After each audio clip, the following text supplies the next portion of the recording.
사랑하는 성도 여러분, 예수님을 믿는 사람들이 더 많을까요? 아니면 믿지 않는 사람들이 더 많을까요? 믿지 않는 사람들이 더 많습니다. 보통 우리가 전도할 때 그런 소리를 많이 듣습니다. 하나님 보여주시면 내가 믿겠다고 확 때리고 싶죠. 그런 얘기 들으면 뭔가 물건도 아니어서 꺼내서 보여주면 좋겠는데 보여주면 믿겠다고 그러는데 보일 수가 없으니까 얼마나 답답해요.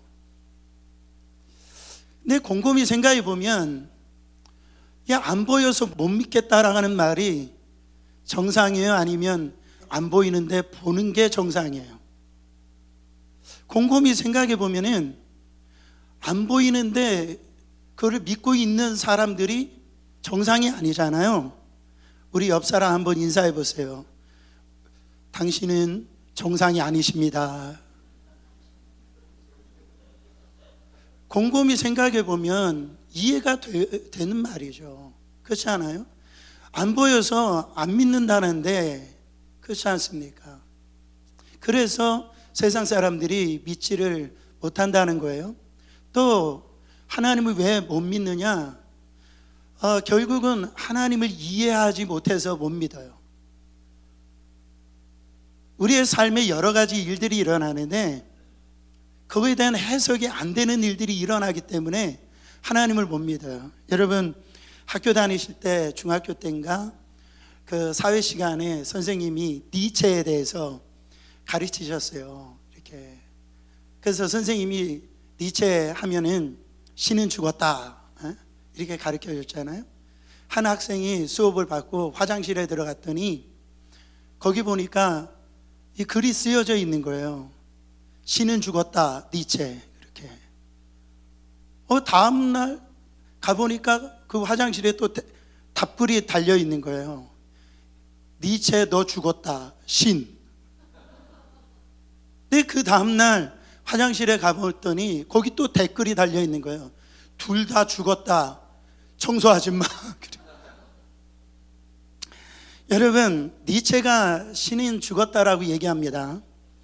그러면서 초월적인 자아에 대해서 얘기를 해요. 그러니까 이 말은 뭐냐면 지금 우리에게 절대로 필요한 것은 무능한 신이 아니라 슈퍼맨과 같은 어떤 초월적인 자아가 돼가지고 내가 열심히 일을 해서 열심히 공부해서 바로 이런 어떤 문제들을 이겨내는 거. 그래서 신이 필요 없다. 그래서 신은 죽었다 그렇게 선언해 버리는 거죠. 여러분 니체가 그냥 갑자기 어느 날 신을 죽었다라고 그렇게 얘기하는 게 아닙니다. 바로 니체가 깊은 고뇌와 가지고 있는 생각 속에서 결론 내린 그 답이 신은 죽었다라고 얘기를 하는 거예요. 그의 삶을 돌아보면 왜 이런 얘기를 했는지를 좀 이해가 됩니다. 이 니체는 보수적인 그 가정, 그러니까 이런 루터교 이 교회에서 바로 자기 아버지가 목사님이셨어요. 그러니까 보수적인 가정에서 이렇게 자랐는데 그 아버지가 자기 5살 때 아버지가 죽습니다. 목사님이 죽어요. 그리고 2년 후에 자기 동생이 죽습니다. 그때 어머니하고 자기 누나 이제 2명이 있었는데 이제 어렸을 때부터 가정에 자기가 있는 어떤 책임을 다 해야 돼서 어린 나이부터 그렇게 일을 해야 됐었고 또 그런 일을 겪다 보니까 그에게 가지고 있었던 자연스러운 생각이 뭐냐면 정말 하나님이 살아계실까? 정말 하나님이 나를 사랑하시는 건 맞는가? 이런 질문이 생겼을 거 아니겠어요? 그렇게 하면서 하나님 앞에 기도하였지만은 어떻게 돼요? 삶이 나아지질 않는 거예요. 더 어려워지는 거예요. 여전히 힘든 거예요.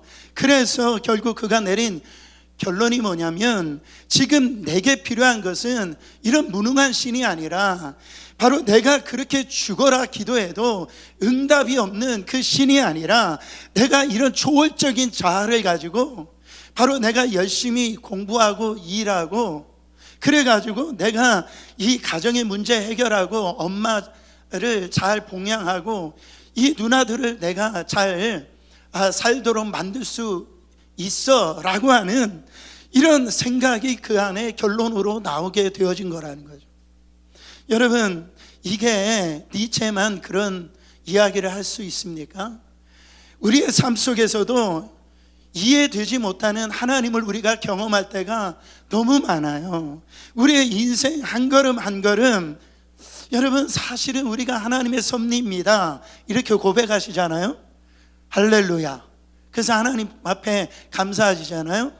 아니 그러면 우리의 삶을 열어주셔야 되잖아요. 근데 하나님이 꽝 닫아 주시는 그런 어떤 느낌을 받을 때가 참 많다고요. 그러면 우리가 우리의 인생 속에서 그런 거를 경험할 때, 아니 구하고 자꾸 두드리고 찾으면 열려주신다는 그 하나님이 그렇게 목이 터져라 기도하고 해도 아무런 응답이 없어요, 내게 침묵하세요, 그렇게 되어지면은 여러분 어떻습니까? 또 악한 마귀가 나를 갖다가 무너뜨리려고 공격할 때 하나님께 도와달라고 이렇게 나아갈 때 하나님이 도와주셔야 되는데 그 도움이 없을 때예요. 여러분 그때 드는 생각이 어떤 생각입니까? 배신감이 들겠죠. 절망감이 들겠죠. 그러면서 하나님이 어떻게 나에게 이러실 수 있어? 라고 하는 그런 어떤 마음을 품게 되더라는 거예요. 오늘 성경에 나오는 욥이 그랬습니다. 욥이 하루아침에 정말 10자녀가 하루아침에 죽게 되어지는 거예요. 그는 동방의 거부였습니다. 하루아침에 재산을 다 날려버린 거예요. 자기 아내도 자기를 저주하고 떠나가 버렸어요. 자기 몸은 고칠 수 없는 그 피부병이 지금 걸려 있는 거죠. 여러분 그때 성경이 욥을 뭐라고 했는지 보세요. 이게 굉장히 중요한데 욥기서 1장 1절 말씀 보세요. 우스 땅에 욥이라 불리는 사람이 있었는 그 사람은 온전하고 정직하여 하나님을 경외하며 악에서 떠난 자들아. 여러분 성경에서 만약에 우리를 이렇게 기록한다면, 누군가가 그 사람의 신앙을 갖다 이렇게 기억하고 있다고 한다면 얼마나 좋은 신앙이에요? 얼마나 멋있는 신앙입니까? 이 정도 되어지면 와, 욥은 정직한 사람이래요. 온전한 사람이래요. 그는 하나님을 경외하는 사람이고 죄를 안 짓는 그런 악에서 떠난 사람입니다. 여러분 이런 신앙 찾아보기 힘들잖아요. 그러면은 어떻게 해야 돼요? 정말 이 정도 되어지면 하나님이 복을 갖다가 쏟아 부어주셔야 되는 거 맞지 않습니까? 만약에 그렇지 않다고 한다면 지금 가지고 있는 이 복을 빼앗아 가시면 안 되죠. 근데 지금 좀 내버려 두시면 좋을 텐데 그렇게 주신 것도 다 거두어 가세요. 그러면서 말도 안 되어지는 고난이 찾아오는 거예요. 욥도요 이 하나님에 대해서 이해가 안 되는 거예요. 지금 오늘 욥기서 23장에 보니까 자신의 이 내면의 이 아픔을 갖다가 토로해내는 걸 볼 수가 있습니다. 1절 2절 보세요. 욥이 대답하여 이르되 오늘도 내게 반항하는 마음과 근심이 있나니 내가 받는 재앙이 탄식보다 무거움이라. 이 고난으로 인하여서 욥에게 어떤 마음이 생겼다고요? 근심하는 마음이 생겼답니다. 잠을 못 이루는 거예요. 해석이 안 되니까, 이해가 안 되니까 그냥 근심에 사로잡힌 거예요. 나아가서 어떤 마음이 생겼어요? 반항하는 마음이 생겼다라고 얘기합니다. 여러분 반항하는 마음이 뭡니까? 하나님 어떻게 나한테 그러실 수 있어요? 내가 죄를 안 지으려고 자식 수마다 아침마다 예배 드렸던 나인데, 신앙생활 이렇게 정직하게 하나님을 경외했던 나한테 이러실 수가 있어요? 그런 마음이죠. 지금 욥에게 이런 마음이 있었어요. 그러면서 반항해요. 하나님 어디까지 나를 갖다가 인도하는지, 이 밑바닥까지 나를 갖다 내동쟁이 치는지 한번 보자, 이런 마음이 지금 욥에게 생긴 거예요. 저는요 이 반항하는 마음이 욥의 내면 상태를 잘 드러나고 있다고 생각합니다. 욥은 아픈데도 안 아픈 척 하질 않아요. 그리고 믿음이 없는데 믿음 있는 척 하지 않아요. 그냥 날 것 그대로, 있는 그대로 하나님 앞에 자기의 모습을 고합니다. 하나님, 나 죽고 싶어요. 하나님, 정말 나 하나님을 향해서 이런 불편한 마음이 있어요. 날 것 그대로 나 하나님 앞에 지금 화나 있다라는 거예요. 그러면서 지금 이런 형편에 있는 것을 다 얘기를 하는 거예요. 그럼에도 불구하고 참 욥이 멋있는 게 뭐냐, 그런 환경인데, 그런 상황인데 지금 근심하고 반항하는 게 있는 게 아니에요. 그것만 있는 게 아니에요. 하나님을 찾았어요. 하나님을 찾았다라는 거예요. 3절 말씀 보세요. 내가 어찌하면 하나님을 발견하고 그의 처소에 나아가랴. 내가 어떻게 하면 하나님 만날 수 있을까? 어떻게 하면 하나님을 찾을 수 있을까? 그런 지금 찾고 또 찾고 있는 걸 볼 수가 있어요. 8절 말씀, 9절 말씀 같이 읽어보세요. 그런데 내가 앞으로 가도 그가 아니 계시고 뒤로 가도 보이지 아니하며 그가 왼쪽에서 일하시나 내가 만날 수 없고 그가 오른쪽으로 돌이키시나 배울 수가 없도다. 하나님 찾으려고 왼쪽으로 갔는데 거기에도 안 계시는 거예요. 오른쪽으로 갔는데 안 계시는 거예요. 그렇게 찾았는데도 만날 수가 없는 거예요. 나를 만나 주지도 않는 거예요. 하나님이 안 계신 것처럼 그렇게 느껴진단 말이에요.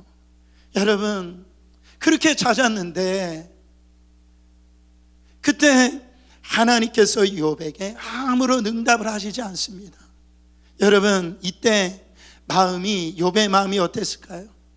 이제는 절망감이요, 배신감 이랬을 거예요. 그런데 그 후에 욥의 고백이 무엇이냐면 바로 10절입니다. 그러나 내가 가는 길을 그가 아시나니 그가 나를 단련하신 후에는 내가 정금같이 되어 나으리라.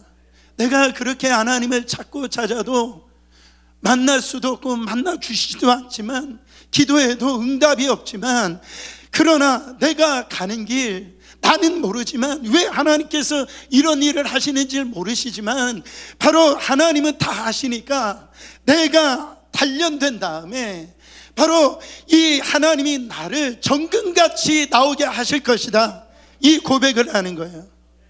이게 지금 무슨 이야기냐면, 여전히 욥에게는 하나님은요 이해가 되지 않는 분이에요. 납득이 안 되는 분이에요. 그럼에도 불구하고 나 하나님 신뢰합니다. 어떤 상황 가운데 있다 하더라도 나 하나님 신뢰합니다. 이 신뢰의 끈 나 놓지 않을 것입니다. 이 고백을 하는 거예요. 결국은요 이 고백대로 하나님께서 합력하여 선을 이루시고 욥을 여러분 단련하신 후에 정금같이 나오게 하는 그런 인생으로 바꿔주신 줄 믿으시기를 축원합니다. 저는 오늘 여러분 이 고백이 여러분 안에 있기를 축원합니다.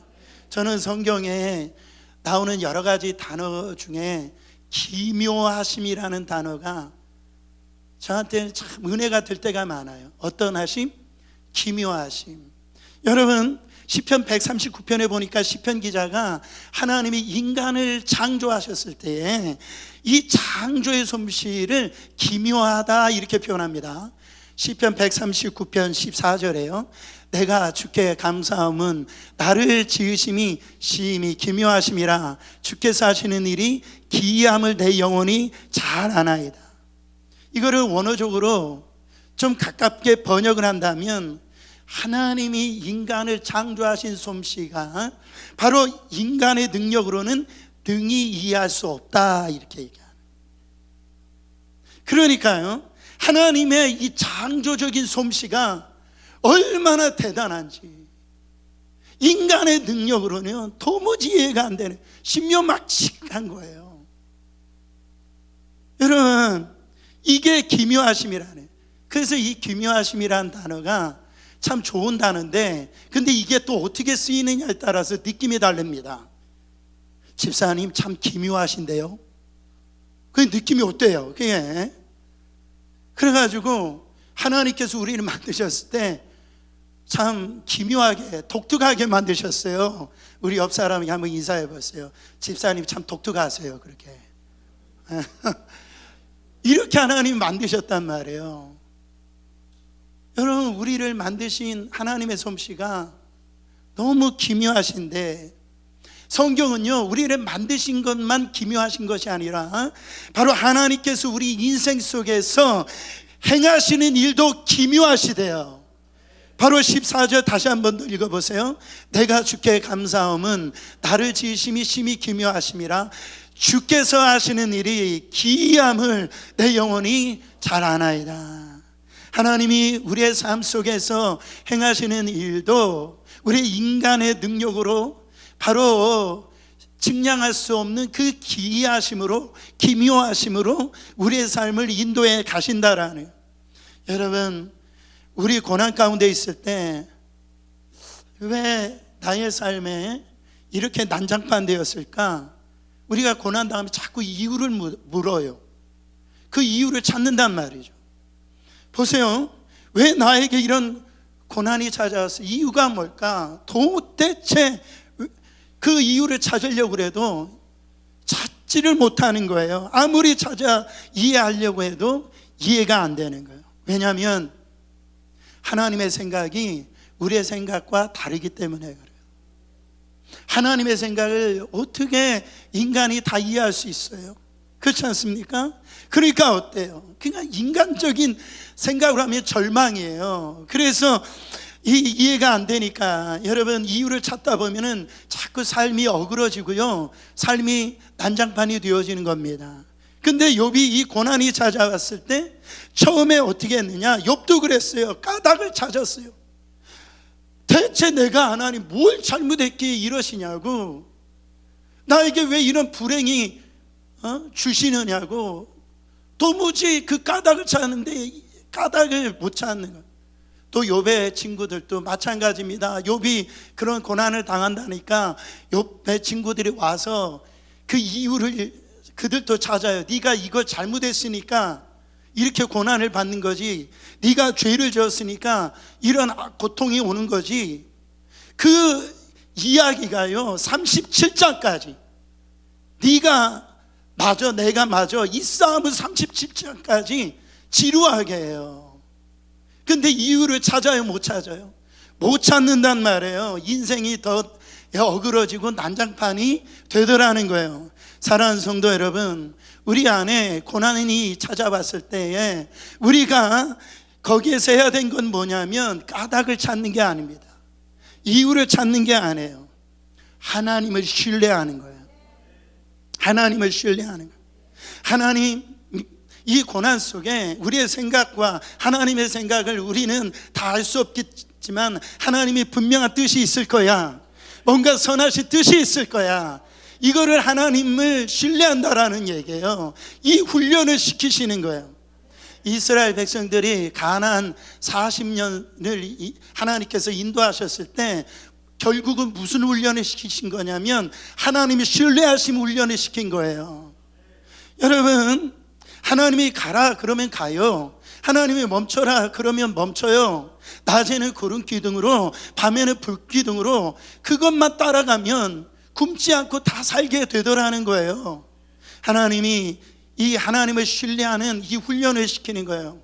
하늘에서 이 만나를 내려주실 때 하나님 뭐라고 말씀하셨냐면 그날 것만 먹어라 그렇게 했어요.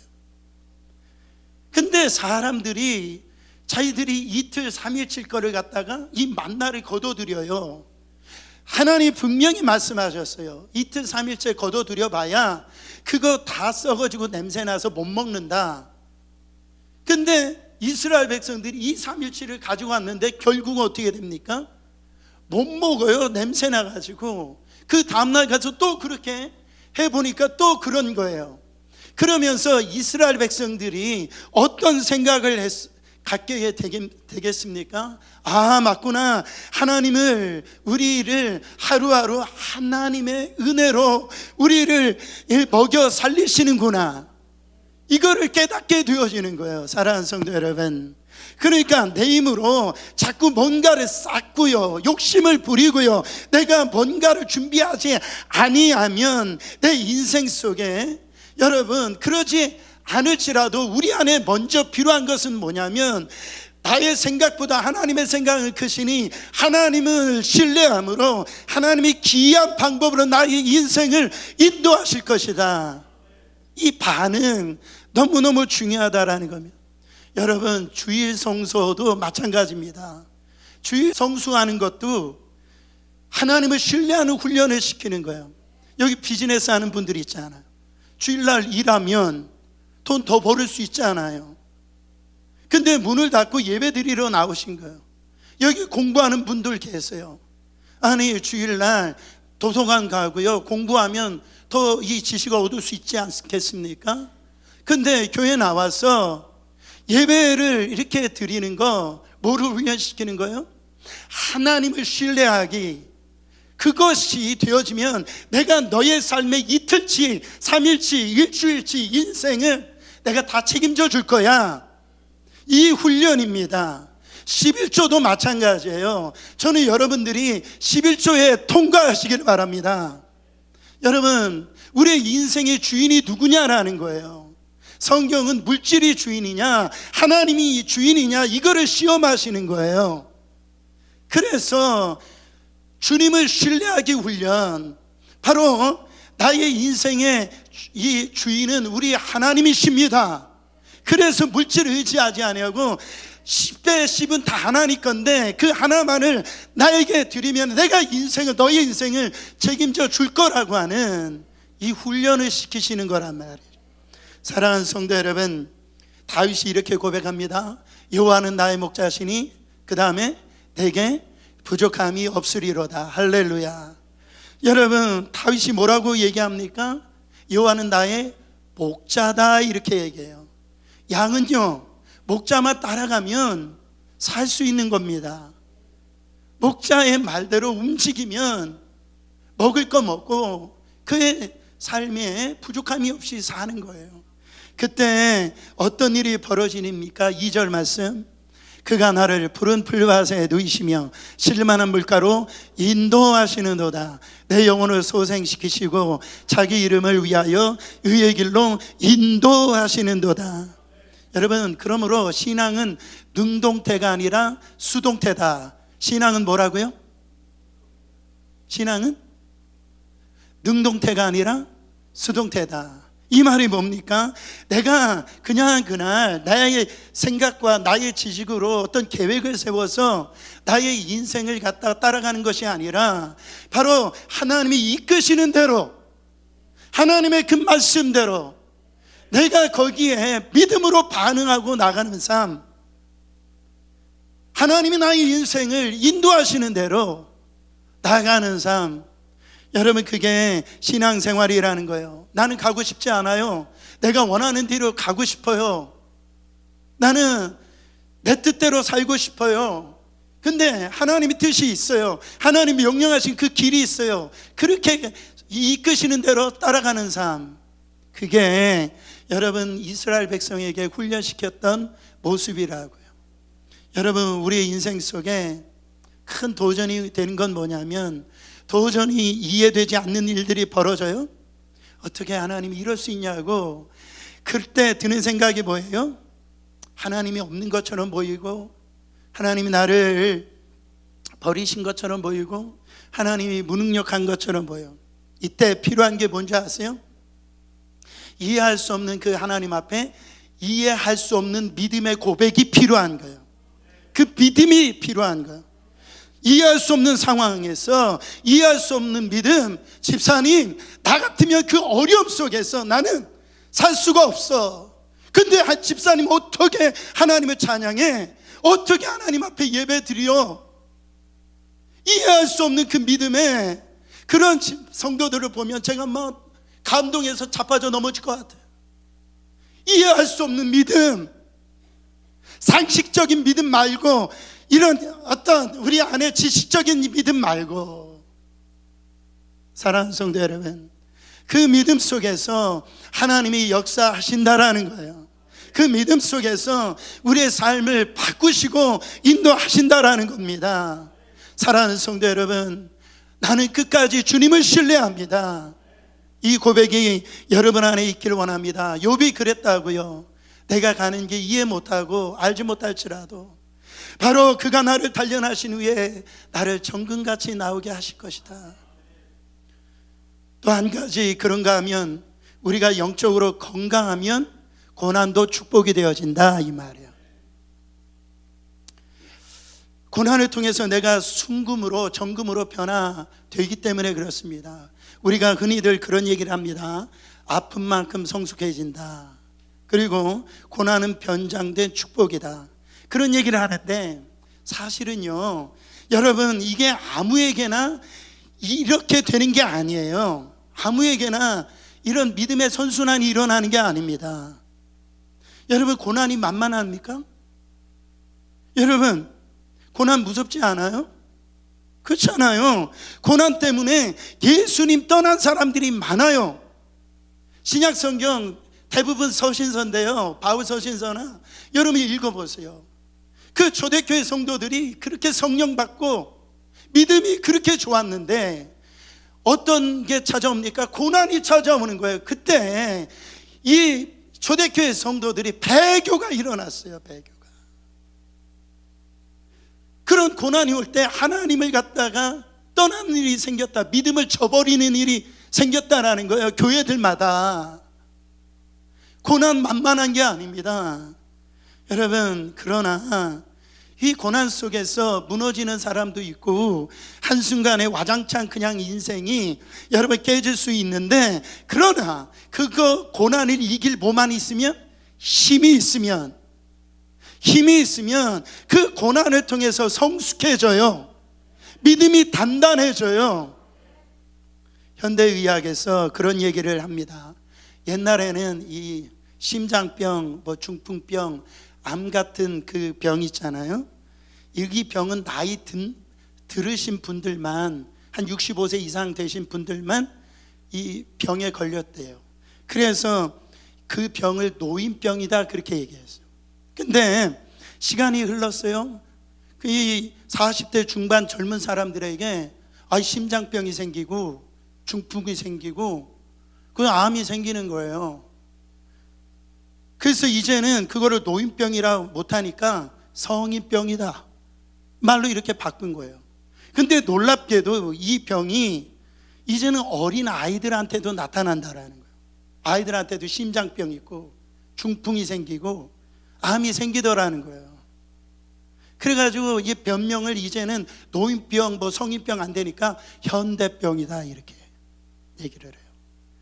근데 보세요, 저도 어렸을 때만 해도 아이들이 암 걸렸다라는 소리 잘 못 들었어요. 그렇잖아요. 우리 권사님들 많이 못 들었잖아요. 근데 요즘에는 이 소아암 병동에 가보면은 여러분, 암에 걸린 아이들이 너무 많습니다. 그때 이 소아병에 이 의사들이 하는 말이, 왜 이런 현상이 왔느냐, 결국은 이런 거랍니다. 우리가 과학시대에 이렇게 발달된 시대에 살고 있지만 이 시대에 살아가고 있는 음식이라는 환경이 우리의 면역력을 떨어뜨린다라는 거예요. 그래서 이 면역력이 약해지니까 이 아이들에게도 이런 병들이 생기게 되어지더라, 그런 말입니다. 여러분, 그러면 우리가 이런 질병을 고칠 수 있기 위해서 그냥 피해 다녀요? 그냥? 아니면 진공 상태로 만들어 버립니까?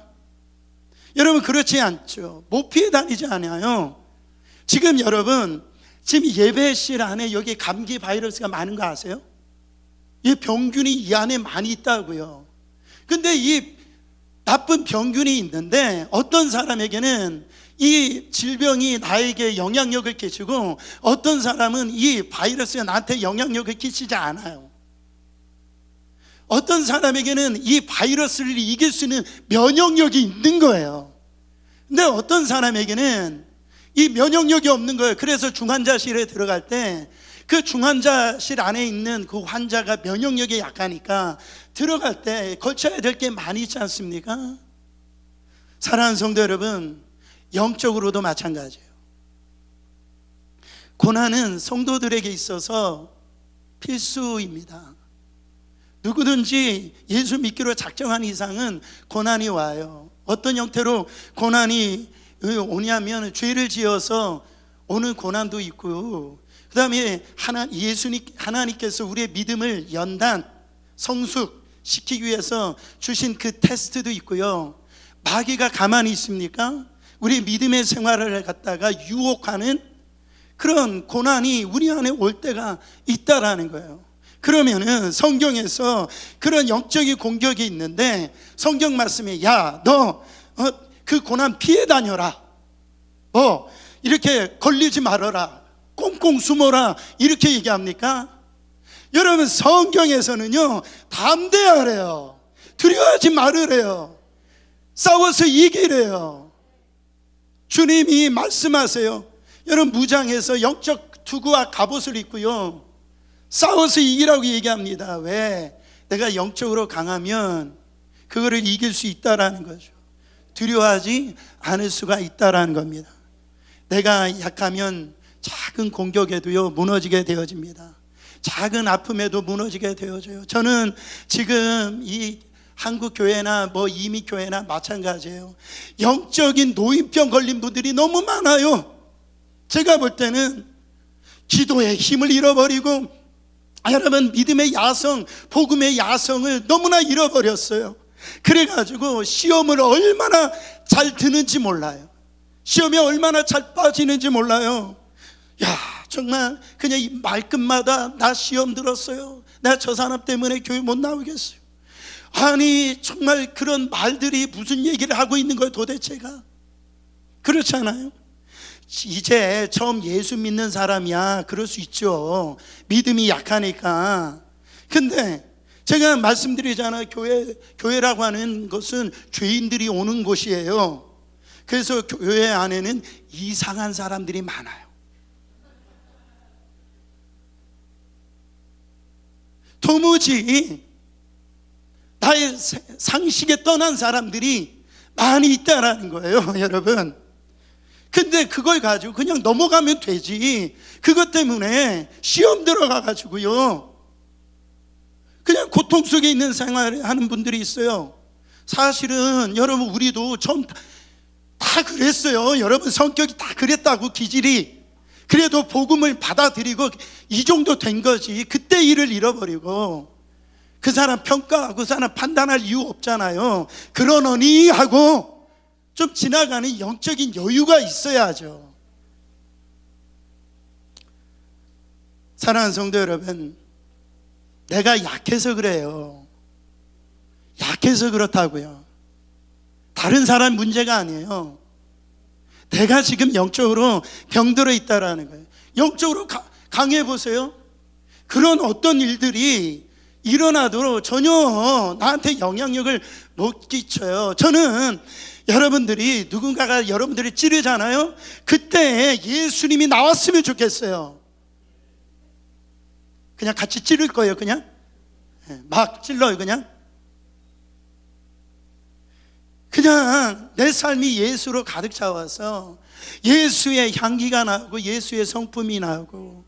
사랑하는 성도 여러분, 그런 삶이 되길 원합니다. 사실 영적으로 언제 깊어집니까? 영적으로 언제 깊어져요? 편안할 때 영적으로 깊어져요?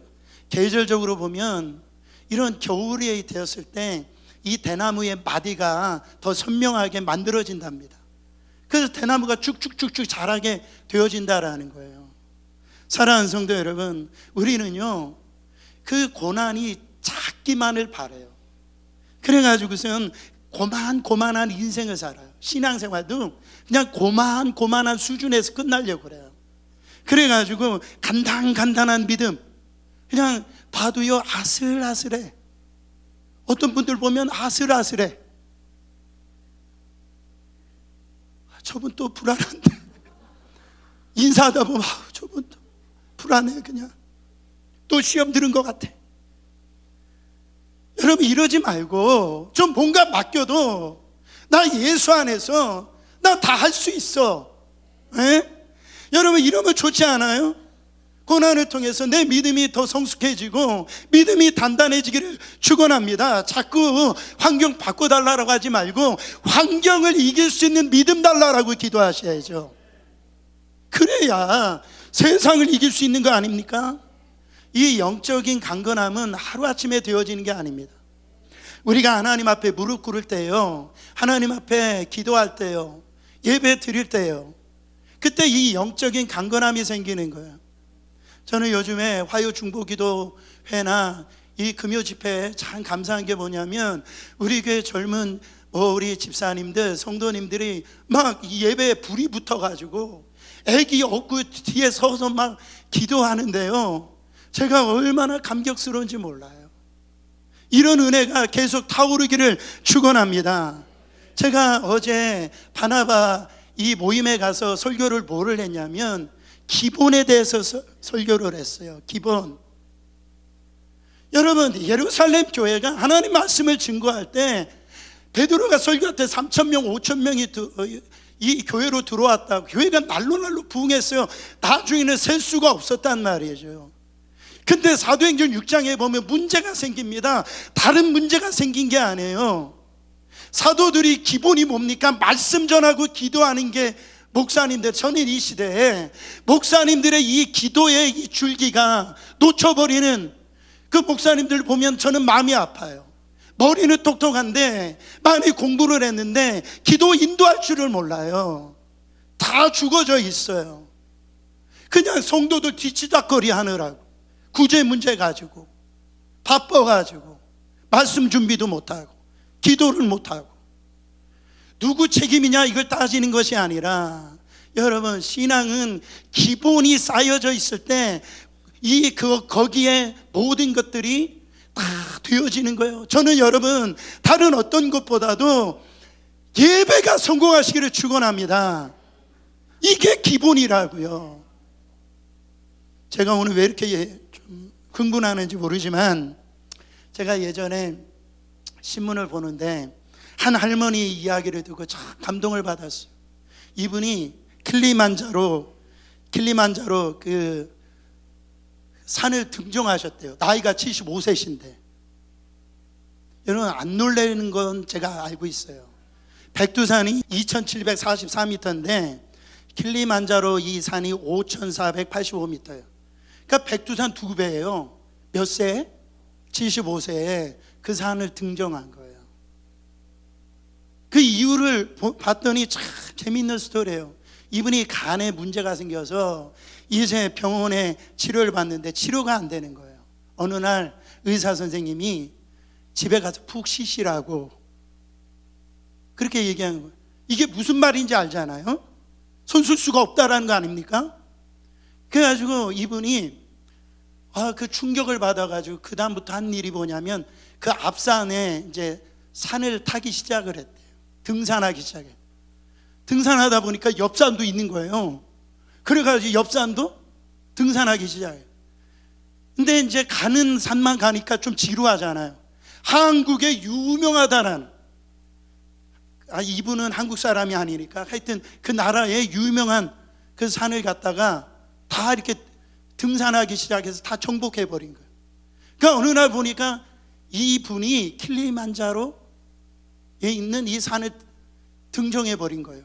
몇 살 때? 75세 때. 여러분, 여기에서 뭐를 할 수 있습니까? 굉장한 인사이트가 있는 거예요. 여러분, 하루아침에 킬리만자로 산을 못 올라가는 겁니다. 못 가요. 그냥 처음에는요, 앞산부터 가는 거예요.